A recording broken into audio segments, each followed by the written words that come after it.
डोडा के अंदर खास करके टाउन के अंदर हम देखते थे अक्सर ट्रैफिक जैम काफ़ी ज़्यादा देखने को मिलता था, जिससे लोग कहीं ना कहीं काफ़ी ज़्यादा परेशान देखने को मिलते थे। कई बार हमने आपको दिखाया होगा एम्बुलेंसेस फंसी होती थी या फायर सर्विस का अमला जो है फंसता हुआ नजर आता था।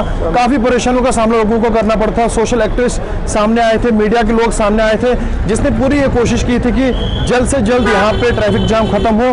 मगर हम देख रहे हैं उसी के बाद जो है एडमिनिस्ट्रेशन ने भी कमर कसी है, और खास करके हम की बात करें, मोटर व्हीकल डिपार्टमेंट की बात करें, उनने भी कमर कस ली है। और अभी आप देख सकते हैं कि डोडा का जो भरत रोड है वहाँ पे किस तरह से जो है चलानी की जा रही है। अलग अलग लोकेशन पे जो है ट्रैफिक महकमा जो है अपना काम करता हुआ नजर आ रहा है, जिसमें खुद डीएसपी ट्रैफिक हमारे साथ खास बातचीत के लिए जुड़ेंगे। इनसे समझने की कोशिश करेंगे किस तरह से मुहिम को चला रहे हैं। सर, आपका वेलकम है। थोड़ा सा आज के दिन के हवाले से बताएं।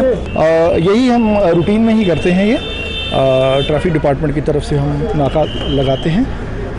मोर ओवर जैसे आज टाउन में हैं हम, तो टाउन में हमारा ज़्यादा फोकस रहेगा बिना हेलमेट्स के जो बाइक्स चला रहे हैं, कोई ट्रिपल राइडिंग कर रहा है, यूथ जो हैं खासकर टीनेजर्स जो बिना लाइसेंस के बाइक्स चलाते हैं, उसके अलावा बाकी पैसेंजर व्हीकल्स की भी ओवरलोडिंग देखते हैं हम।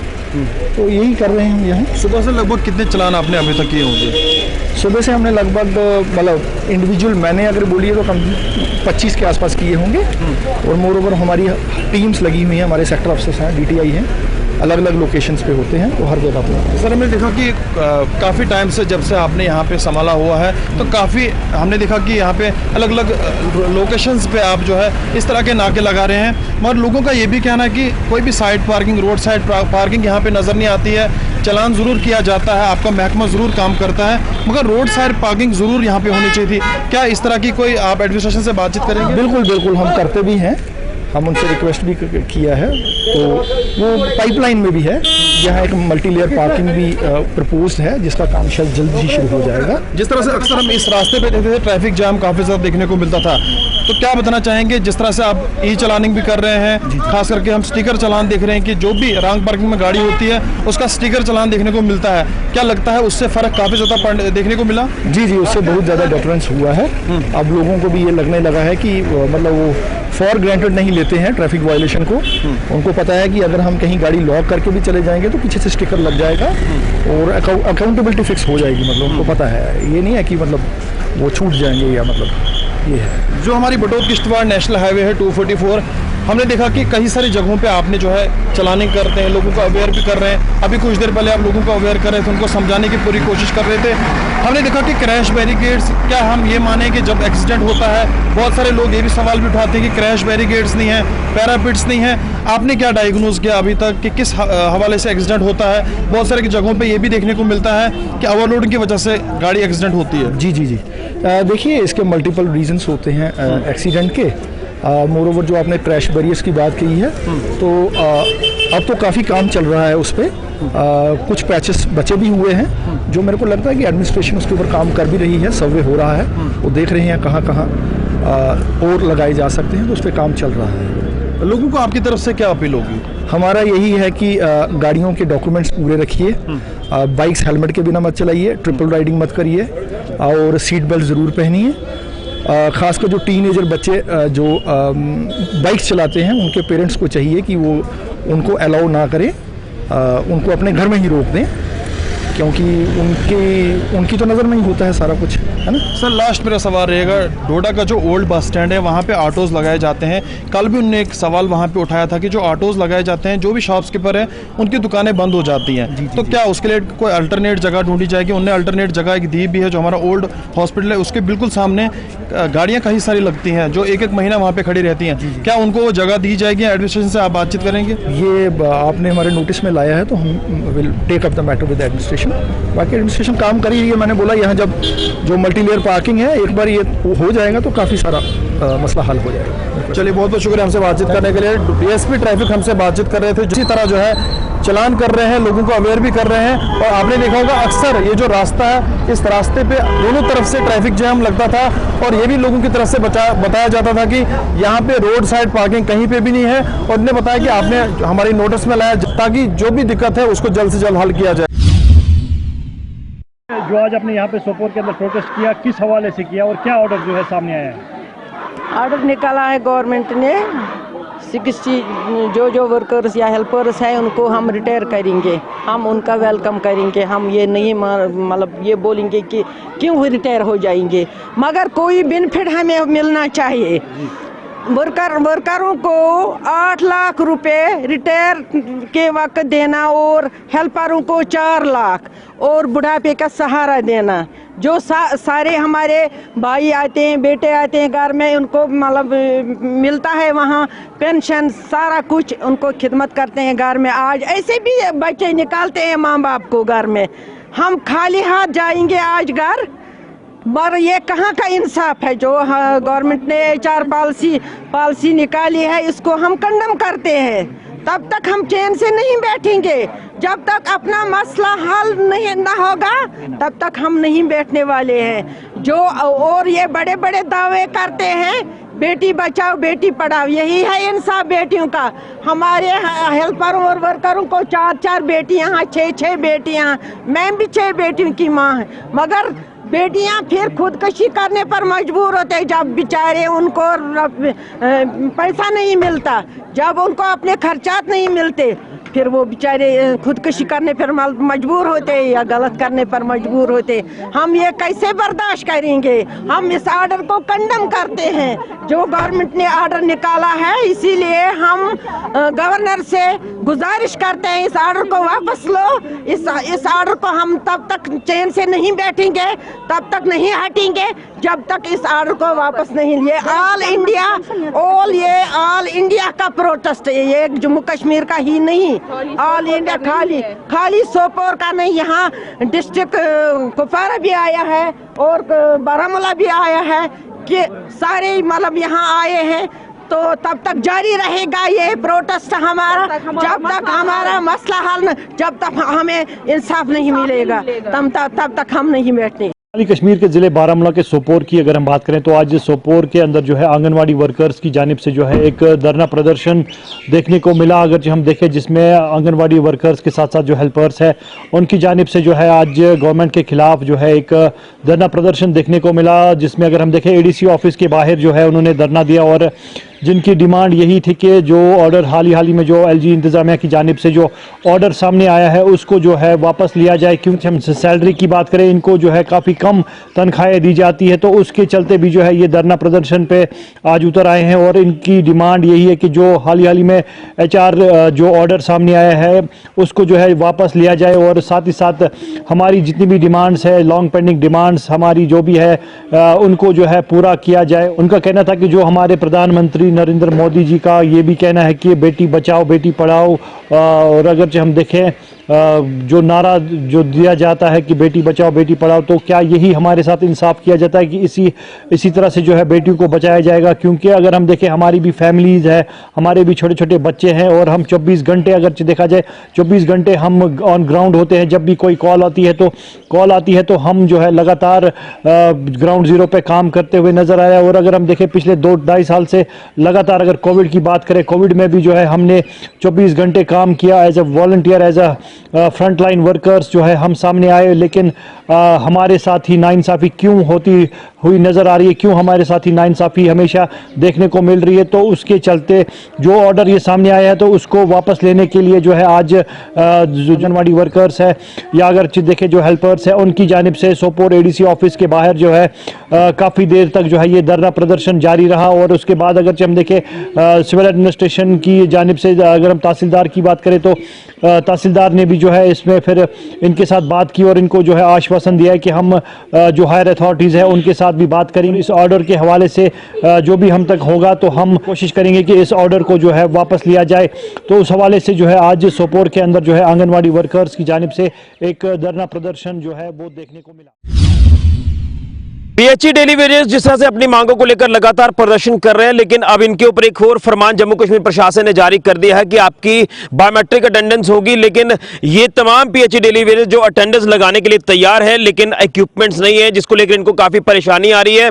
और उसी के साथ साथ इनका कहना है कि अगर हम काम करते हैं तो हमारी उसके बाद भी गैर हाजिरी लग रही है, तो लिहाजा यहाँ पर या तो इक्विपमेंट्स प्रोवाइड कराए जाए या फिर ये जो थंब इंप्रेशन लगाना पड़ता है उसे बंद किया जाए। जैसे हम अटेंडेंस लगा रहे हैं वैसे ही अटेंडेंस लगनी चाहिए। लेकिन अब देखना यह है कि आगे क्या कुछ संज्ञान इसको लेकर लिया जाता है। इनका साफ तौर पर कहना है कि ना तो हमें वक्त पर तनख्वाह मिल पाती है, काम हम कर रहे हैं, और जब हम काम कर रहे हैं तो बायोमेट्रिक मशीनरी ना होने के कारण इनकी गैर हाजिरी लग रही है। इससे काफी परेशान है। ये बवाल जो है वो लगातार मचा हुआ है इस बायोमेट्रिक अटेंडेंस को लेकर। लेकिन उसी के साथ साथ इनकी मांगों को लगातार जो वो दरकिनार किया जा रहा है। जो इनकी मांगे, जो रेगुलराइजेशन पॉलिसी इनकी तरफ से मांगी जा रही है, 70 से 75 महीने का पेंडिंग वेतन, मिनिमम वेजेस एक्ट को लागू कराना, लेकिन इन तमाम मुद्दों से भटकाकर कहीं ना कहीं एक नया फरमान जारी किया जा रहा है। इनका साफ तौर पर कहना है कि हमें गोल गोल घुमाया जा रहा है, और ये प्रेशर जो है ये बीजेपी ने डाला हुआ है जम्मू कश्मीर प्रशासन पर। उसी के बाद ये जम्मू कश्मीर प्रशासन फरमान जारी कर रहा है। तमाम पीएचई डेली वेजर्स आज एक बार फिर से यहां पर प्रदर्शन करते नजर आए जिला हेडक्वार्टर सांबा में। इनसे जानने की कोशिश करते हैं। तो ये जो बायोमेट्रिक अटेंडेंस का फरमान जारी कर दिया गया, आप कह रहे हैं कि चलिए अच्छी बात है, हम लगाने के लिए तैयार है, लेकिन ना तो मशीनरी है, दूर दूर से जो तमाम आपके वर्कर्स हैं वो पहले यहाँ शहर में अटेंडेंस लगाने के लिए आएंगे, फिर वो काम करेंगे, शाम को फिर अटेंडेंस लगाएंगे, तनख्वाह मिल नहीं पा रही, काम आप करते हैं, आपकी गैर हाजिरी लगा दी जाती है। आपके जो असल मुद्दे हैं, क्या आपको लगता है कि उसको लेकर आपको भटकाया जा रहा है? शुक्रिया ऋषि जी, गुलिस्तान चैनल का हम तहे दिल से शुक्रिया अदा करते हैं जो आप हम बरवता हमारी खबर लेते रहते हो। सर, हम बात ये है कि जो बायोमेट्रिक अटेंडेंस का जो इशू उठाया, हम उसका वेलकम करते हैं। हम 2 टाइम क्या 3 टाइम भी लगाने के लिए तैयार हैं, लेकिन अलबत्ता बात ये है कि हमारे इक्विपमेंट इनके पास है नहीं, मशीनरी इनके पास है नहीं। अब हम नड से चल के अगर सांबा में हाजिरी लगाने आएंगे तो ड्यूटी कब करेंगे, मोटर कब चलाएंगे? सांबा में 10-12 किलोमीटर है, हमें डेरगढ़ से मोरगढ़ से लोग नड में हाजिरी लगाने आए, और जो हम हाजिरी लगा रहे हैं वो भी हमारी गैर हाजिरी लगी जा रही है, क्योंकि एजुकेशन डिपार्टमेंट में हाजिरी लगाते हैं, वो तो मेरे एक्सेप्टेबल नहीं है। वो तो हमें यहाँ आके दफ्तर में आके पता चला। अब हम एक्शन साहब के पास गए थे कि अब हमें बताओ हम हाजिरी कहाँ लगाएं, या तो हमें मशीनरी लेके दो या नहीं। ये तो हमें गोल गोल घुमाने की बात हो रही है। पहले थोड़े दिन, आज दिन पहले बोलते थे कि ये पाप की घंटी है, ये बैकडोर अपॉइंटमेंट है। अब वो वाला टॉपिक चेंज हो गया, अब ये वाला टॉपिक शुरू कर दिया। हम इसका वेलकम करते हैं बायोमेट्रिक का, लेकिन हमें मशीनरी तो दी जाए। हम कहाँ हाजिरी लगाएं? अगर हाजिरी लगाएंगे तो ड्यूटी नहीं दे पाएंगे, या तो फिर हाजिरी चलेगी। जो नाइट में उतना काम करे वो कहाँ जाके हाजिरी लगाएगा? नाइट में कहाँ लगाएगा? क्योंकि 4 बजे तो इंस्ट्रूमेंट सारे बंद हो जाते हैं। जो स्कूल, हम स्कूलों में लगा रहे हैं, आज 10 दिन हो गया हमें स्कूल में हाजिरी लगाते हैं, लेकिन 4 बजे के वो बंद हो जाता है। 24 को छुट्टियां पड़ने जा रही हैं, फिर हम कहाँ जाएंगे? हम आज यहाँ पर आए हैं, अपने एक्शन साहब से मिले हैं, बोलते हैं चीफ साहब से बात करते हैं। लेकिन सर, हम ये बताना चाहते हैं बीजेपी को, हमारी कोई दुश्मनी है उनके साथ। हम ये बताते हैं कि हमें गोल गोल मत घुमाया जाए, हमारी पॉलिसी फ्रेम की जाए, क्योंकि हमारी NYC हो चुकी है। जो ये बोल रहे हैं कि हमने करवाई है, चलो ठीक है आपने ही करवाई है, लेकिन वो हो चुकी है। अब ये कौन सी NYC दोबारा करवाना चाहते हैं? अगर नहीं है, जो हमने खुद बोला था कि हमारी बायोमेट्रिक की जाए, हमारे निकाला जाए, कौन सही है कौन झूठा है, कोई ड्यूटी नहीं करता उसको निकाल दो, हम खुद बोलते हैं। लेकिन ये जो नया शगुफा इन्होंने छोड़ा है, हम नड से अगर सांबा में आएंगे हाजिरी लगाने तो पूरा दिन तो वही हो जाएगा, मोटर कब चलाएंगे, फील्ड में कब जाएंगे? ये हमें मंजूर नहीं है। और हम ये कहना चाहते हैं अपने एक्शन साहब से, चीफ साहब से, कि हमारी रिक्वेस्ट है आपके आगे, या तो हमें मशीनरी दी जाए, नहीं तो हमें ये गोल गोल मत घुमाया जाए, क्योंकि हमारे साथ ही आगे बराशन में है ना, उनके पास तनख्वाह है 75 महीने की, पहले की तनख्वाह भी पेंडिंग है। अभी जो हम हड़ताल पर बैठे वो भी तनख्वाह नहीं हमें दी जा रही है। अभी जो नई तनख्वाह, ये अगर आज तनख्वाह आएगी 15 दिन के बाद तनख्वाह हमें मिलती है। ये भी एक नया ड्रामा है, वो भी हमने एक्शन साहब से बात की है। और हमारे राकेश जी को मैं ये बोल रहा हूँ कि अपनी सेंटर पार्टी से बात की जाए कि हमें जल्दी से जल्दी कोई ना कोई नया, ये आए दिन, कल कोई आर्डर और हो जाएगा, रोज दिन आर्डर देखने को मिलते हैं। हमें पॉलिसी चाहिए। हमारी बच्चों की लड़ाई है, हमारी ज़िंदगी तो खत्म, 50-50 साल हमारी उम्र हो गई है, हमारी बच्चों के हम पीछे नहीं हटेंगे। पॉलिसी नहीं तो घर वापसी नहीं, ये हमारा पॉलिसी नहीं तो घर वापसी नहीं। ये तमाम पीएचई डेली वेजर्स इस समय काफ़ी परेशान है। मैंने मुख्य मांगे आपको गिनवाई है। इन तमाम मांगों को लेकर इनकी तरफ से लगातार जद्दोजहद की जा रही है, हक लेने के लिए, अधिकार लेने के लिए, लेकिन नहीं मिल पा रहा। लेकिन एक नया फरमान जो इनको जो वो जारी कर दिया गया है, तो असल मुद्दों से भटकाया जा रहा है, इनका साफ तौर पर कहना है। और बीजेपी को भी लगातार कटघरे में खड़ा किया जा रहा है। आपसे भी जानना चाहूँगा, ये तमाम आपके वर्कर जो लगातार एक परेशानी से झेल रहे हैं, नए फरमान जारी किए जा रहे हैं, जम्मू कश्मीर प्रशासन के बात करें, डिपकॉम साहब ने कहा था कमेटी बनाऊंगा, रिपोर्ट जल्द आएगी। बीजेपी ने कहा था कि रिपोर्ट जो वो आएगी, कमेटी बनाई गई है, कुछ नहीं आया और अब एक फरमान जारी कर दिया गया। क्या इन सारे मुद्दों को लेकर कहना चाहते हैं आप? बीजेपी और LG सरकार की मिली भगत है, और ये हमें डेली बेजर को बेवकूफ़ बना रहे हैं, क्योंकि इनके पास सारा रिकॉर्ड हमारा पड़ा हुआ है। हमारे चीफ साहब के पास हमारा रिकॉर्ड पड़ा हुआ है, हमारा रिकॉर्ड ऑनलाइन है, हम सारे ऑनलाइन हैं। और ऑनलाइन में एक बटन दबाएंगे सब फिगर आ जाएगी, कितने लड़के कहाँ पर कहाँ लगे हैं, कौन सी डिस्ट्रिक्ट में कितने लड़के हैं, कौन सी डिस्ट्रिक्ट में कितने लड़के हैं, इनके पास सब कुछ है। ये मुद्दा भड़काने वाली बात है, मुद्दे को भड़का रहे हैं, कहीं ना कहीं भड़काते जाओ, भड़काते जाओ, भड़काते जाओ, भड़काते जाओ, इनमें फूट डालो, राज करो। अंधेर गर्दी चौपट राजा, ये अंधेर गर्दी हो गई है हमारे के साथ, और चौपर राजा एलजी साहब बैठे हुए हैं। मैं डायरेक्ट बोल रहा हूं इनको हम ये बताना चाहते हैं कि जो डेली बेच रहे हैं, हम मर जाएंगे, मिट जाएंगे, जो भी होगा हम कर लेंगे, परंतु हम आपको नहीं छोड़ेंगे, खासकर बीजेपी वालों को। जितना आपने 45 डिग्री टेम्परेचर हमारा 5 महीने में हमारे सर पर डाला हुआ ना, वो हम भूले नहीं है। हम भूल सकते हैं एक की शर्त पर कि हमें रेगुलेशन पॉलिसी दे दीजिए, उसके बिना हमारी घर वापसी बिल्कुल नहीं होगी। ये बात क्लियर है, क्लियर है, क्लियर है। लेकिन बायोमेट्रिक अटेंडेंस को लेकर बायोमेट्रिक अटेंडेंस को हम स्वागत कर रहे हैं, हम लगाने के लिए बैठे हुए हैं। हमारे लड़के कब बोल रहे हैं हम अटेंडेंस लगाएंगे, अटेंडेंस लगाने का हम कोई चोर थोड़ी है, हम ड्यूटी देते हैं। और हम इनको बताना चाहते हैं इक्विपमेंट कौन देगा, मशीन कौन देगा, वाईफाई की सुविधा कौन देगा। और हर स्टेशन पर एक मशीन लगनी चाहिए, नेट की सुविधा होनी चाहिए। जो सुबह आएगा वो हाजिरी लगाएगा, जो दोपहर को आएगा वो हाजिरी लगाएगा, जो नाइट को आएगा वो हाजिरी लगाएगा। जो ड्यूटी देने के बाद वो रात को भी ड्यूटी देगा, दिन को भी ड्यूटी देगा, दूसरे दिन फिर वो सुबह इनके पास आएगा कि अटेंडेंस लगानी है। कैसे लगा सकता है? वो नहीं लगा सकता। और एक्शन साहब ने बोल दिया है ये पॉसिबिलिटी नहीं है।